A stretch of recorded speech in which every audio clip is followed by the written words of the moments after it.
Bonjour à tous, bienvenue, merci beaucoup. Je vois que vous êtes très nombreux, donc merci beaucoup pour votre présence à cette masterclass. Donc c'est une masterclass qui est faite pour vous expliquer, vous aider à comprendre comment engager avec les communautés sur Twitch. Et pour répondre à cette question, rien de mieux que de laisser la parole à des streamers, parce qu'en fait, c'est eux qui font le contenu, c'est eux qui font Twitch, c'est eux qui permettent de rassembler des communautés ensemble, de co-créer avec leur communauté, de se divertir ensemble.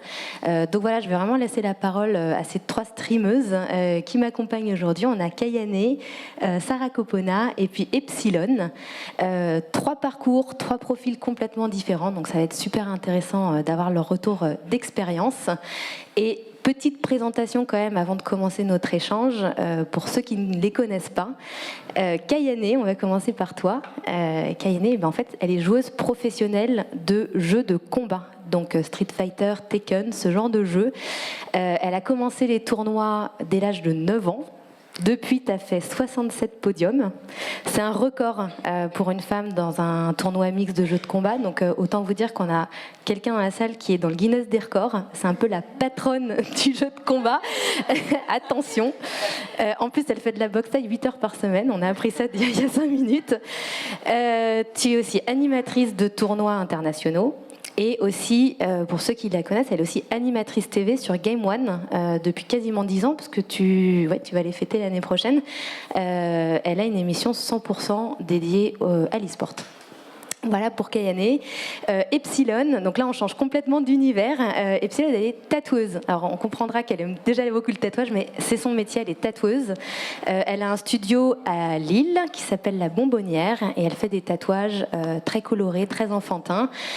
Au-delà de ton activité, tu as des millions d'abonnés, enfin de fans sur les différents réseaux qui viennent évidemment suivre son travail et son art, mais qui viennent aussi engager parce que tu as une personnalité sans filtre.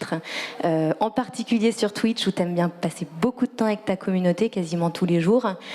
Et puis évidemment aussi tu aimes le jeu vidéo, ta première passion, la cuisine depuis peu, et puis le dessin aussi. Et puis Sarah Copona qui est une artiste. Elle est pianiste, chanteuse, compositrice. Tu fais des créations originales. Elle fait aussi des concerts live improvisés sur Twitch.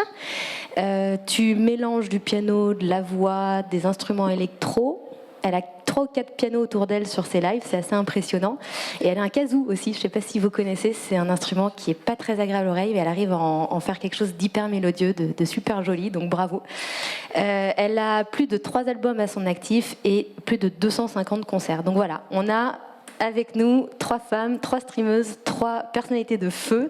Et merci beaucoup de votre présence. Donc je vous rappelle, l'idée du jour, c'est vraiment de partager votre quotidien sur Twitch, d'expliquer comment vous engagez avec vos communautés, et puis du coup de partager des bonnes pratiques, des codes, pour permettre du coup à l'audience ici présente de bien comprendre tous les enjeux qui se passent sur Twitch. Alors je vais commencer par une question toute simple. Pourquoi vous vous êtes lancé sur Twitch et est-ce que vous aviez le projet d'être pro ?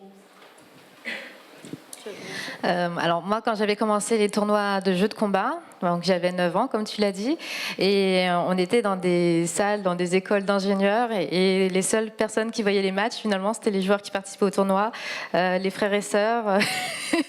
Et puis finalement, le public était réduit, donc on se contenait à avoir un public de convention, de gens qui passaient, et finalement, le talent ou tout ce pourquoi on s'entraînait, c'était que pour les gens sur place. Et quand Twitch est arrivé, c'était une aubaine pour s'exprimer à l'international, de montrer que si on s'est entraîné, c'est pour aussi montrer qu'on peut être parmi les meilleurs joueurs du monde, même si on est en France. Et c'est pour ça que c'était important de se mettre sur Twitch pour être vu auprès du plus grand nombre de joueurs et d'un plus grand nombre de public. Et c'était aussi important pour une joueuse pro comme moi pour attirer des marques, parce que quand on attire que 100 personnes qui sont sur place, qui regardent le match, parce que physiquement il n'y a que 100 personnes qui pouvaient être là, quand on s'adresse à Twitch, on s'adresse à des centaines, des milliers de gens du monde entier, et forcément les marques y voient un intérêt, parce qu'on parle de personnes qui regardent un contenu et qui est diffusable partout au monde. Donc c'est comme ça en fait que c'était venu. Et maintenant, je peux jouer mes matchs d'entraînement, mes matchs en classé. J'organise mes propres tournois et du coup, je les diffuse aussi sur Twitch. Alors que je les organise à Paris. Et des gens du monde entier vont regarder parce qu'ils sont intéressés de voir le niveau des Français sur des jeux de combat. Donc c'est en ça que c'est hyper important. C'était vraiment pour partager ta passion, ton métier déjà, et ta passion sur les jeux de combat, puisque audience limitée, tu as pu le trouver sur Twitch. Vous aviez une réponse toutes les deux qui m'a fait rire, parce qu'on a évidemment échangé avant de faire cet entretien. La fibre. Vous êtes mis sur Twitch parce que vous aviez enfin la fibre. Aussi, ça, c'est important. Le premier jour où j'ai eu la fibre, le soir, j'étais sur Twitch. C'est important parce que sans ça, ça fonctionne pas correctement. Mais moi aussi, moi, je me suis lancée principalement pour partager ma passion à tout le monde, donc de l'art, parce que je fais des streams de dessin. J'essaye d'apprendre, sans prétention bien sûr, à plusieurs personnes comment dessiner. Et vraiment, Twitch, c'est la meilleure plateforme pour ça. J'ai rien trouvé d'autre. Enfin, c'est vraiment le top du top. Voilà. Rien à ajouter. Sarah? Nous, on s'est lancé sur Twitch quand on a décidé de se professionnaliser dans la musique, donc il y a 2 ans. Notamment parce que sur Twitch, on est totalement libre d'être authentique, on n'a pas de code à respecter particulièrement musicalement. Nous, on s'est lancé indépendamment avec mon frère, on n'a pas signé avec un label, on a décidé de créer notre label. Et donc sur Twitch, on a pu faire découvrir notre musique sans avoir aucun code imposé, comme il y a... par exemple, sur Spotify, admettons, il y a les playlists, il y a tout ou la radio, etc. Donc sur Twitch, on pouvait proposer nos concerts sans dépendre de personne et toucher des gens dans le monde entier. On a commencé notamment sur Reddit, et donc on a attiré plutôt des Américains au départ. Donc on stream en anglais. Et aujourd'hui, Twitch a beaucoup grossi, notre Twitch a beaucoup grossi, et toutes nos opportunités pratiquement de concerts et de collaboration avec les marques viennent de Twitch. Parce qu'on a une communauté qui nous suit depuis 2 ans et qui nous a suivis au point zéro, en fait, du lancement de notre carrière jusqu'à aujourd'hui. Et on peut les emmener partout dans le monde. Quand on va faire un concert à New York ou quoi, on stream le concert. Et c'est incroyable. Donc ils nous suivent partout. Ils font partie du projet finalement. Quand on décide d'aller quelque part et qu'on a besoin de fonds ou qu'on a besoin d'un nouvel instrument pour des lives ou quoi, c'est eux qui participent à crowdfunder le projet. Donc ils font partie intégrante de notre aventure. Et ça, ils le ressentent, je pense, et c'est pour ça qu'on a une relation très authentique et honnête avec eux. On ne peut pas se mettre à...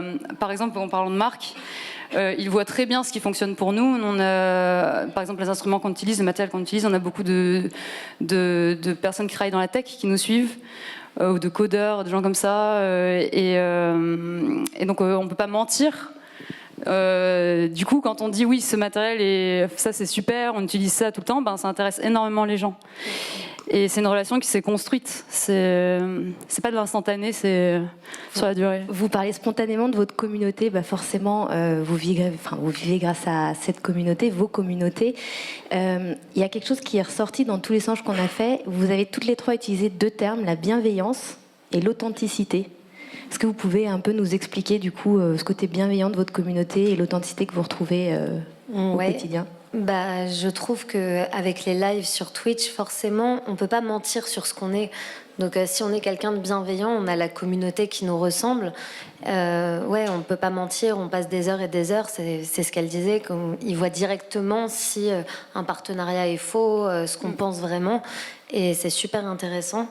Mais c'est vrai que, en tout cas, ma communauté est très bienveillante. J'ai jamais eu trop de trolls. Il n'y a pas de mauvaises personnes. On partage juste, et c'est un peu comme notre famille, puisqu'on se retrouve tous les soirs. On a une relation particulière avec chaque personne. Alors, on les connaît pas plus que ça, parce que on passe pas notre temps avec, mais eux nous connaissent et on apprend à les connaître dans le chat, on apprend à connaître leurs prénoms, leurs préférences. Et ce que je trouve sympa aussi, en tout cas avec moi, je sais pas si c'est pareil pour vous, mais moi je fais du jeu vidéo, je fais de l'art, de la cuisine, je fais vraiment un peu de tout sur mes lives. Les gens sont là quoi qu'il arrive. Ils me suivent, on va dire, pour moi et pour tout ce que je représente, ce que je fais. Et Ouais, tu me disais, t'en as qui aiment pas le jeu vidéo, mais qui restent quand même, parce qu'en fait, ils sont attachés aussi à la communauté. C'est ça qui est intéressant, C'est ça. c'est qu'ils sont attachés à ta personnalité, mais en fait, ils ont des habitudes entre eux aussi. ouais, il y en a qui sont devenus proches, Ouais. qui se rencontrent. C'est vraiment quelque chose, une sphère qui se crée autour de nous. Ouais. C'est vrai qu'il y a une communauté qui se forme sur le chat et moi c'était vraiment pas volontaire.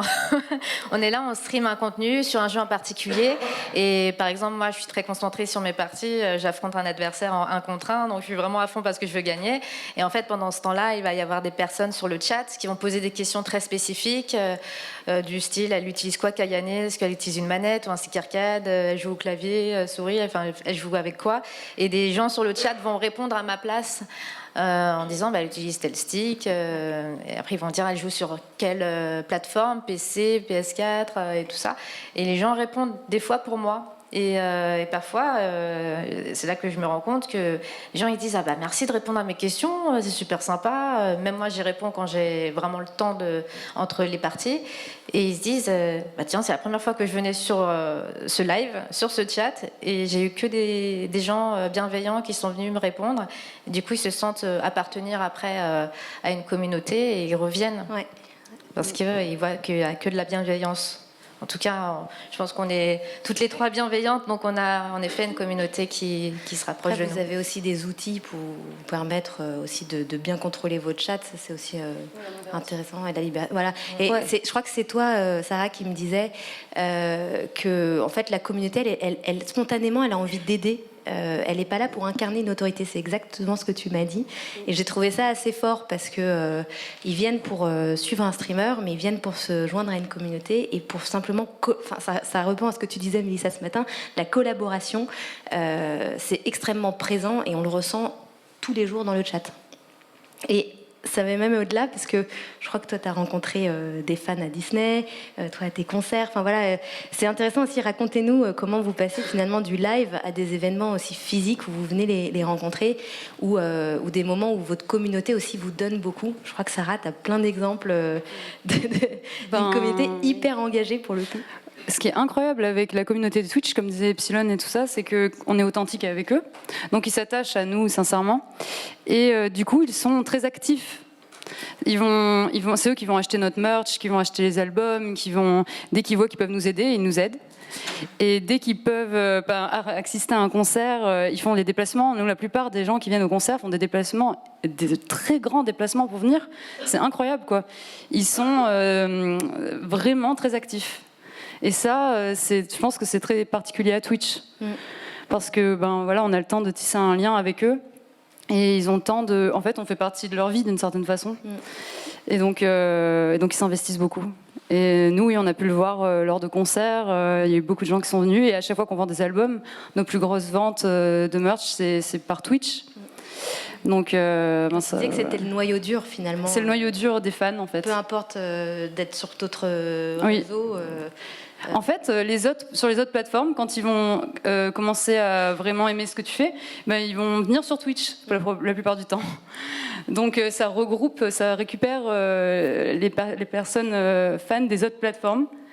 Et donc ça devient le noyau dur.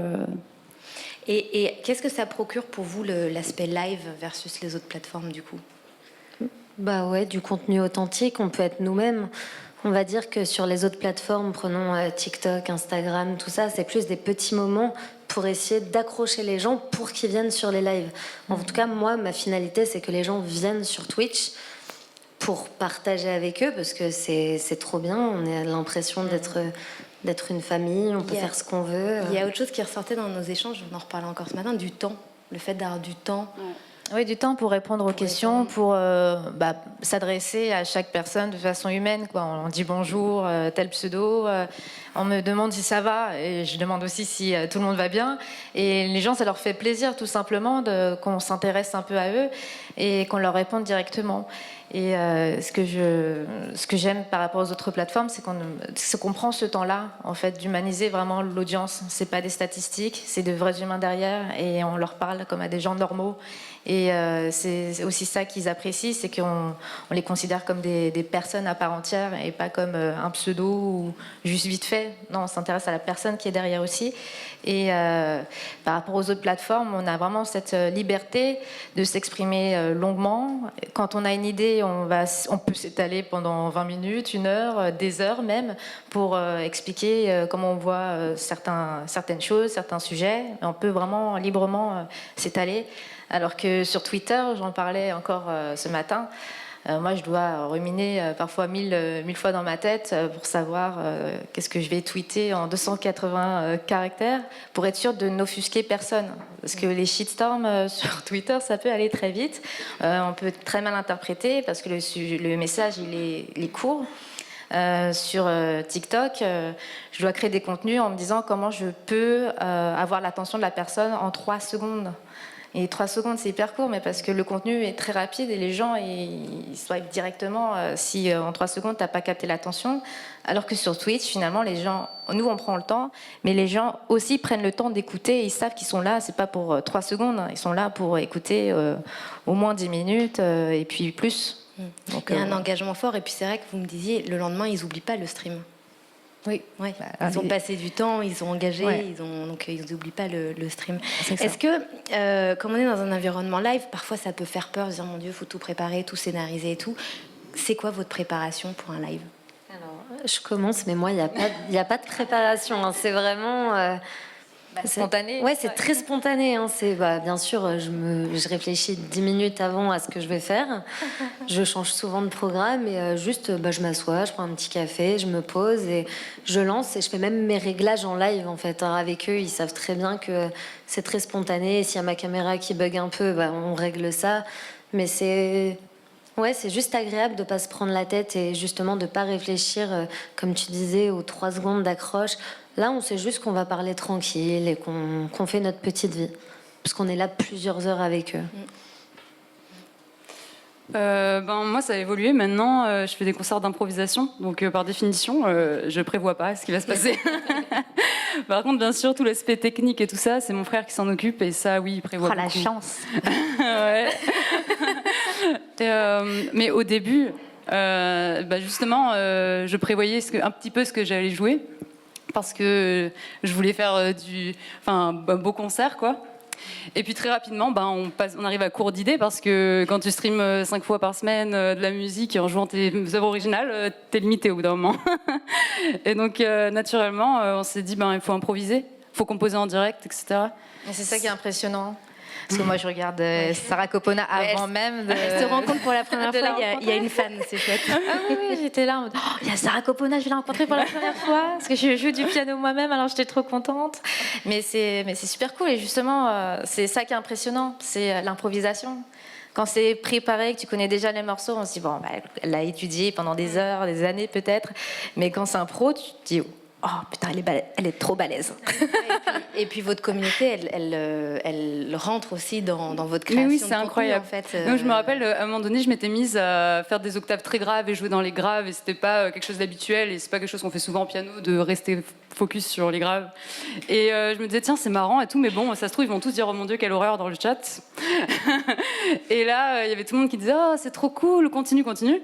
Et donc, en fait, finalement, ça m'a poussée à continuer. Ça te donne encore plus confiance en toi, ça te donne de l'énergie. Contrairement à un concert où tu as juste les applaudissements à la fin, c'est encore une expérience différente, mais c'est incroyable, mais c'est différent. Là, tu as le retour en direct. Donc quand il y a un passage super cool, ils sont contents et tout, tu le vois direct qu'ils sont super contents. Et donc c'est incroyable. Et puis ça te pousse à te sortir de ta zone de confort, prendre des risques. Et puis pour nous, en fait, ça a plusieurs fonctions. Ça nous permet aussi de tester plein de choses pour les concerts après. Oui, ça vous permet une créativité sans limite. Oui, ça permet ça d'avoir... Et qu'il n'y a pas de code non plus. Ouais. Comme elle disait Kayane et Epsilon, tu prends le temps que tu veux. Donc pour la musique, c'est incroyable, quoi. Tu peux repartir sur des formats avec des longues introductions, etc. T'es pas obligé d'arriver direct sur un refrain, chorus, refrain, couplet, refrain, couplet, refrain. Tu peux faire ce que tu veux. Et ça, ça c'est une liberté incroyable. Et est-ce que en live, du coup, vous avez un échange avec votre communauté? Est-ce qu'elle vous challenge sur le contenu? Est-ce qu'elle vous dit faites ci, faites ça, ou on aimerait bien voir d'autres choses? Moi, tout le temps. Vraiment. Tu m'as dit que tu étais bon public. Oui, je suis très drôle. moi. C'est quand même elle qui gère le public, mais elle est bon public. C'est ça. Aussi. On me lance une idée, moi, je saute dedans. Il n'y a pas de souci. Quand je fais du dessin, on me challenge pour essayer de nouveaux supports, etc. Vraiment, je trouve ça trop bien pour la créativité. C'est vrai que les gens challenge pas mal, mais moi aussi je sors de ma zone de confort et par exemple comme pendant plus de 20 ans j'ai joué à des jeux de combat et en fait ça m'a donné envie de pratiquer moi-même des arts martiaux et des sports de combat en vrai, voir la différence entre les deux et en fait les gens ça les intéressait énormément de voir après m'avoir vu performer pendant si longtemps, ils voulaient voir ce que ça donnait en vrai. Ouais. Et j'ai streamé du coup tous mes premiers entraînements. J'ai même streamé une compétition de Muay Thai que je commentais comme si c'était du jeu de combat. Ouais. Et les gens ils regardaient autant que si je streamais du jeu de combat. Et après, ils challengeaient en disant bon, tu mets combien de middle sur le sac de frappe en 1 minute, combien de jabs tu vas mettre. Ils interagissaient aussi avec mon coach pour lui dire de me mettre des balayettes. Du coup, il m'en a mis 10 en 1 minute. Mais c'était super marrant et les gens adorent voir ce type de contenu qui nous sortent un peu de notre domaine de prédilection parce qu'ils aiment bien. Vous leur faites découvrir de nouvelles choses. Je crois qu'il y a ta communauté qui te remerciait beaucoup aussi. T'as inspiré pas mal de femmes dans ta communauté. Ouais, en fait, je suis très étonnée parce que comme les jeux de combat, c'est ma spécialité, partager du vrai sport de combat. Je voulais surtout montrer que j'étais fan de cette nouvelle passion et que j'avais envie de partager ce que c'est. Et à cette rentrée, en septembre, il y a eu beaucoup de femmes et d'hommes, mais beaucoup de femmes en particulier, qui m'ont dit merci grâce à tes lives et en voyant ta progression en direct sur Twitch, j'ai eu envie de m'inscrire au Muay Thai ou à un sport de combat pour cette rentrée. Et moi, je pensais pas du tout inspirer des gens parce que moi-même, je débute. Mais en fait, c'est justement ça, comme ils ont vu le tout début. Moi, j'ai 31 ans et je fais du Muay Thai depuis 2 ans. Ils ont vu le tout début et ils se sont dit attends, même à 30 ans, en fait, je peux commencer un sport de combat. Il n'y a pas d'âge pour commencer. Ouais. Et quand ils ont vu le début et maintenant, ils se sont dit en fait, c'est maintenant il faut se lancer, il ne faut pas hésiter. Et c'est ça qui est bien sur Twitch, c'est qu'on peut voir la progression. Et puis on se dit pourquoi pas moi aussi. Je pourrais très bien m'inscrire et me lancer dans une discipline. Donc voilà, je pense qu'il y en a beaucoup qui sont mis à la cuisine aussi pendant la pandémie, qui ont streamé ça donnait envie à des gens de cuisiner également. Donc, et toi, t'inspires aussi au niveau dessin. T'as fait par exemple un live dans un musée où t'as invité ta communauté. C'est ça, j'ai organisé avec un musée à Rouen. J'ai organisé un cours de dessin devant 80 personnes donc, qui se sont inscrits sur mes lives. Ils sont venus, on a fait un cours de dessin de modèles vivants qui était retransmis sur Twitch en même temps. C'était trop bien. Ouais, voilà. Donc c'est marrant de voir les ponts entre le digital et le physique. On va passer à la section marque quand même. Du coup, vous avez... on sait très bien que la communauté Twitch, elle est assez ouverte à la place des marques parce qu'ils sont conscients que c'est un soutien pour vous et que ça vous permet de rester sur la plateforme et ça vous permet de créer encore plus de contenu et de divertissement. Est-ce que vous pouvez nous dire comment vous travaillez avec les marques, avec quel type de marque vous aimeriez travailler et puis nous partager vos conseils et bonnes pratiques pour toute cette audience qui a besoin finalement je pense que vous avez bien compris la culture Twitch, mais de code pour oser sur Twitch. Je commence. Moi, je fais pas énormément de partenariats, sponsoring, tout ça. Si j'en fais, c'est avec des jeux vidéo, donc qui me correspondent. Donc on teste les jeux vidéo pendant 3-4 heures. Les gens découvrent avec moi, c'est top. Généralement, j'y rejoue parce que c'est des bons jeux. Hein. Sinon, j'ai eu un partenariat qui me vient en tête, c'est avec HelloFresh. Donc, on commande ses courses, etc. Et c'est vrai que je faisais pas énormément à manger. Et j'ai voulu m'y mettre. Donc, il y a ce partenariat qui est arrivé. Le but, c'était, il m'avait demandé simplement d'acheter la box sur Internet et de faire un deuxième live où je réceptionnais la box et juste je l'ouvrais.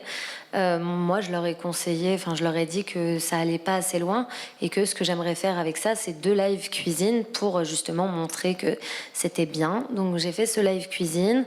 C'était vraiment très bien. Depuis, ça fait quoi, 6 mois que j'ai eu ce partenariat avec. Je commande HelloFresh toutes les semaines. Voilà, J'ai commandé HelloFresh aussi. C'est ça, je suis la première à être influencée. Et donc, en fait, ça a montré à vraiment plein de gens. Je pense que dans ma communauté, il y a au moins une vingtaine de pourcents qui, depuis ce jour-là, commandent. Et depuis, je fais des live cuisine toutes les semaines avec ça pour montrer que c'est facile, que ça me fait gagner du temps et que c'est top. Et je pense que comme conseil pour les marques, ce que je peux donner, c'est de laisser un peu le créateur, le streamer mettre sa patte. Faut pas trop donner d'ordre. Enfin, faut un ordre d'idée, mais les gens le sentent quand c'est vrai. Il y a pas besoin de mentir sur Twitch. Donc juste être honnête, ça suffit. C'est vrai que souvent, par exemple sur Twitter, il peut y avoir des agences de communication qui nous dictent exactement ce qu'il faut écrire et dire. Et du coup, c'est complètement impersonnel. Et moi, je déteste ça. Et je pense que le public aussi, parce que c'est là qu'on voit que il n'y a pas de like, il n'y a pas de retweet, les gens s'en foutent parce qu'on sait très bien qu'on nous a dicté quoi dire. Et je pense qu'il faut éviter ce modèle-là où on dit exactement ce qu'il faut dire au streamer ou la personnalité. Et du coup, moi, je travaille beaucoup avec les marques. Pour le coup, j'ai vraiment des longs partenariats. J'évite les one-shots, j'évite des trucs qui durent vraiment qu'une semaine ou quoi. Je travaille avec Orange, notamment, depuis 8 ans. Et eux, ils ont soutenu ce que je faisais. Et pourtant, les jeux de combat, c'est la niche de l'e-sport. Hein. On ne draine pas autant d'audience des millions comme League of Legends. Mais j'avais le projet de réunir des communautés de joueurs de jeux de combat en plein Paris. Et ils m'ont dit, on a une salle d'événements Opéra. Dans leur boutique, au-dessus, il y a une salle d'événements. Et du coup, une fois tous les 3 mois, ils me laissent la salle, qui, je pense, vaut très cher la journée, au moins 15 000 euros, vu la qualité de la salle. Et en plein Paris, c'est royal, parce qu'on galère tous, les associations, les organisateurs, à organiser des choses sur Paris. Et eux me laissent ça gratuitement. Ils mettent à disposition la salle, des ingénieurs, des techos, et puis voilà, ils ont même un traiteur pour accueillir les joueurs. Et en plus de me fournir la fibre, téléphone, la totale. Donc c'est un partenariat sur la durée qui est top. Tu me disais que les marques avaient tendance à se focaliser sur les gros streamers, les grosses communautés, alors qu'en fait, tu avais l'air de dire, je prends un peu tes mots, mais que c'était une erreur parce qu'au final, le taux de conversion, on peut parler d'HelloFresh, et il est énorme quand on travaille sur des micro-communautés. Voilà, vous avez l'air d'être complètement d'accord. Ouais. Je pense qu'en fait, il y a des marques qui font l'erreur de se dire, c'est qui les plus gros streamers, et puis on va juste focus dessus, parce que ce qui compte, c'est les statistiques, c'est d'avoir des KPI et d'avoir une grosse audience, et puis montrer ça. On dirait que c'est du travail bâclé, vite fait, bien fait, mais en fait, il n'y a eu aucune personne qui a vraiment été conquise par le contenu, parce que en fait, la marque n'a pas créé de contenu. Elle s'est rattachée à quelque chose de déjà très fort, très connu, mais elle n'a pas créé d'histoire. Elle n'a pas créé une idée, une formule. Et je pense que c'est ça qu'il faut, c'est qu'une marque s'attarde en fait sur un créateur de contenu, se dise cette personne correspond à l'identité et aux valeurs, et c'est ça qu'elle incarne en fait l'histoire de la marque, et que la marque crée une histoire avec la communauté. Et créer un contenu où on se dise, si la marque n'était pas là, il n'y aurait pas eu ce contenu-là, de montrer à quel point elle est indispensable en fait à ce qui a été créé. Je pense qu'il faut travailler en ce sens, en tout cas. Oui. Vous avez autre chose à ajouter sur les bonnes pratiques et conseils? Moi, je suis tout à fait d'accord avec ce qu'elles ont dit. La seule chose que je peux ajouter, c'est peut-être un exemple. Nous, on a fait une opération avec Roland au début, quand on avait commencé dans les studios Red Bull avec d'autres musiciens comme Sofiane Pamar, tout ça. Et c'est tout ce qu'on a fait avec eux. Et depuis ce jour, tout le monde dans notre communauté est fan de Roland et achète des Roland. Enfin, je veux dire, c'est 2000 euros, 1500 euros le clavier qu'ils achètent à chaque fois. Et ils veulent le même clavier, ils savent que j'ai eu un Roland, alors qu'on n'a même pas un vrai partenariat, que c'est simplement on disait ouais, c'était un super clavier, c'était super cool de faire ça, ils nous ont aidés au début. Vous avez une force de prescription qui est énorme en fait. Ah oui, et depuis les gens me disent je suis trop content, j'ai acheté un Roland. C'est super, mais donc ça montre à quel point ça les a marqués. Ouais. et ils l'ont vu d'un bon œil. Et ça les a marqués dans la durée. C'est-à-dire que c'était il y a 2 ans et aujourd'hui encore, les gens nous contactent en disant j'ai acheté un Roland, je prends lequel ? Enfin, j'en achète un là.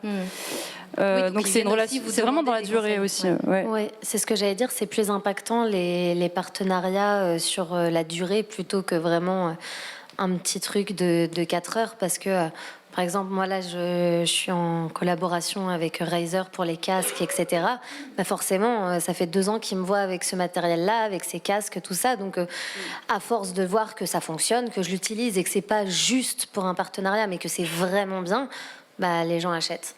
Les gens nous demandent tout le temps, nous, Ouais. qu'est-ce qu'on utilise comme casque, qu'est-ce qu'on utilise comme micro, qu'est-ce qu'on utilise comme caméra. Ouais, Comme service de livraison de courses. exactement. Par exemple, voilà. Ouais.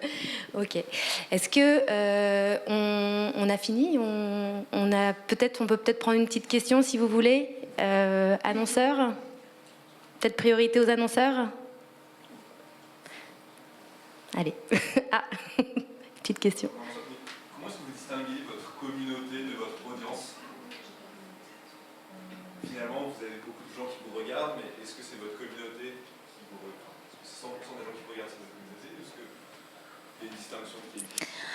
Sur Twitch, dans les statistiques, on peut voir ceux qui discutent sur le chat. Et du coup, c'est ce qui me permet vraiment de voir sur le ratio entre le nombre de personnes qui discutent et le nombre de personnes qui sont passées là un peu par hasard ou qui regardent un peu de loin. Donc on a vraiment pas mal de choses dans les statistiques entre les spectateurs uniques qui sont venus et les personnes qui discutent dans le chat. Et du coup, je me dis que une grande partie de l'audience, en fait, elle est dans les personnes qui discutent. Mais il y a quand même un ratio de gens qui sont là, mais qui ne discutent pas forcément parce qu'ils mettent ça en fond, mais voilà, ils n'ont pas trop le temps d'écrire. Mais ça donne déjà une idée, je pense, de l'audience qu'on peut avoir.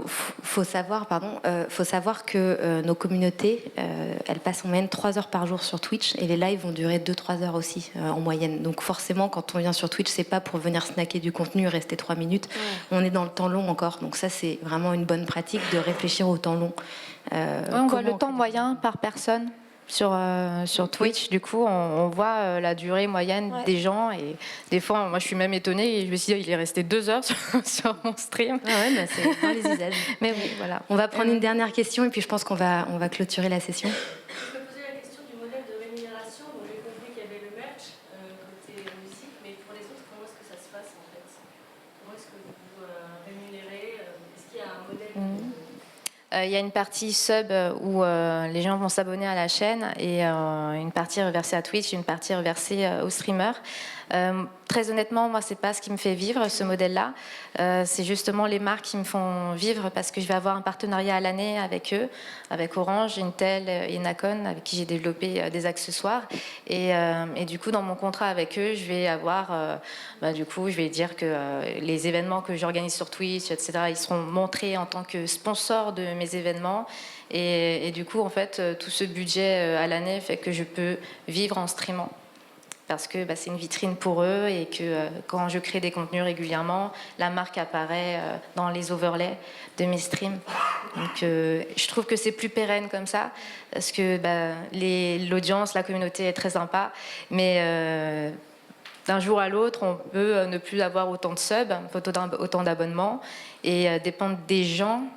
C'est pas assez satisfaisant pour moi, je trouve, parce que je peux me dire j'ai pas envie d'avoir peur de ne pas streamer et quand on dépend des subs, on peut avoir cette peur justement de dépendre que des gens, et du coup travailler avec des marques nous permet de créer des contenus parfois plus qualitatifs aussi. La présence de marques est très importante sur Twitch et elle est très acceptée par la communauté. On va devoir rendre le micro. Merci à tous. Merci. Merci beaucoup.